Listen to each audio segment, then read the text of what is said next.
Plus qu'une semaine avant la FAQ spéciale 400 abonnés, alors si t'as une petite question à poser, hésite pas à la mettre dans les commentaires.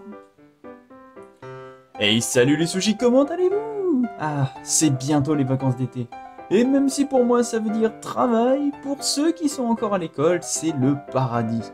Et pourtant, certains ont déjà recommencé leur année scolaire, je parle bien des Japonais.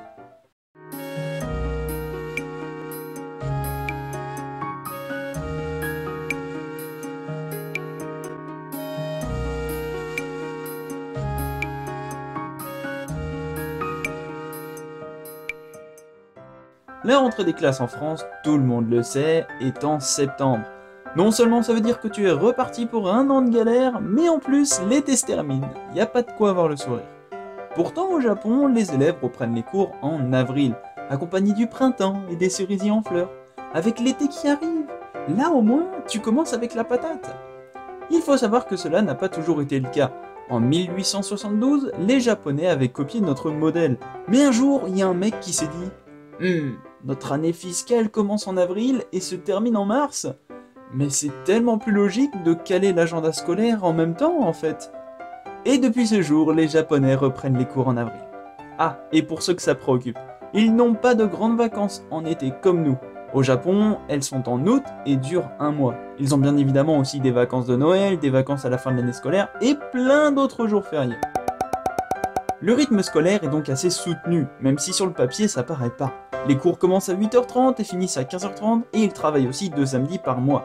Alors wow, calmez-vous, parce que mine de rien, ils bossent plus que nous. Les résultats sont tellement importants qu'ils font plutôt des journées 7h30, 16h30, sachant que les glandés comme nous à faire genre ouais, je ferai mes devoirs demain, eux bossent pendant tout leur temps libre, sachant qu'ils prennent souvent des cours particuliers, et à cela s'ajoutent les activités extrascolaires qui, je le rappelle, sont super importantes au Japon. Attends. What? Je viens de voir, ils ont que 35 minutes pour manger? Attends, c'est chaud, dans mon lycée je passais déjà 3 quarts d'heure dans la queue. Mais bon, bref.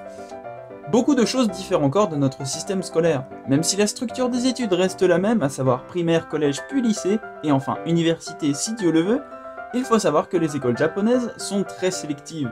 Cela se voit avec leurs examens, qui sont très nombreux. Au lycée par exemple, il y a un examen à chaque fin de trimestre, et un en milieu de trimestre.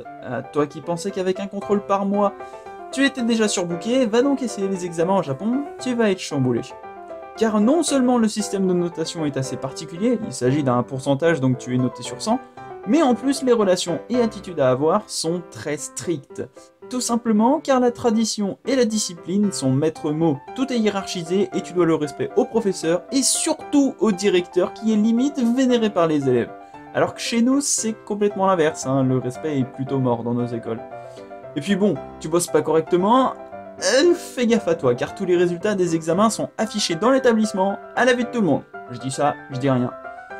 Mais tout ceci ne peut débuter sans la célèbre cérémonie d'accueil des nouveaux élèves. Ouais, t'as vu, je gardais le meilleur pour la fin. Cette cérémonie non contente de marquer le début de cette nouvelle vie, ainsi que le début du printemps, permet aux élèves d'être présentés et de faire connaissance avec tout le monde. Par la même occasion, le directeur et les professeurs se présentent eux aussi. Beaucoup de parents accompagnent leurs enfants pour montrer leur soutien et encouragement au corps enseignant, sûrement parce qu'ils vont devoir supporter leur gosse. Et même si elle est généralement rébarbative, il a plus c'est rébarbatif dans une vidéo. Cette cérémonie que l'on voit si souvent dans nos animés préférés reste importante pour tout le monde. Ce n'est pas tout. J'aimerais conclure par un dernier point qui n'est pas des moindres, les uniformes. Tantôt stylés, tantôt ils sont le fruit de nos fantasmes, les uniformes réglementaires sont un aspect important de la rentrée. Les garçons portent le Gakuran et les filles le Sailor Moon Sailor Fuku, pardon, qui change en fonction de la saison. En tout cas, j'espère vous avoir appris des choses, c'est quand même le but de la vidéo. Je vous souhaite bon courage pour ceux qui sont encore en cours, c'est la dernière ligne droite, lâchez rien. Et pour ceux qui sont déjà en vacances, n'oubliez pas d'aller narguer ceux qui ne le sont pas. Allez, je vous dis, comme à mon habitude, tchuss les sushis!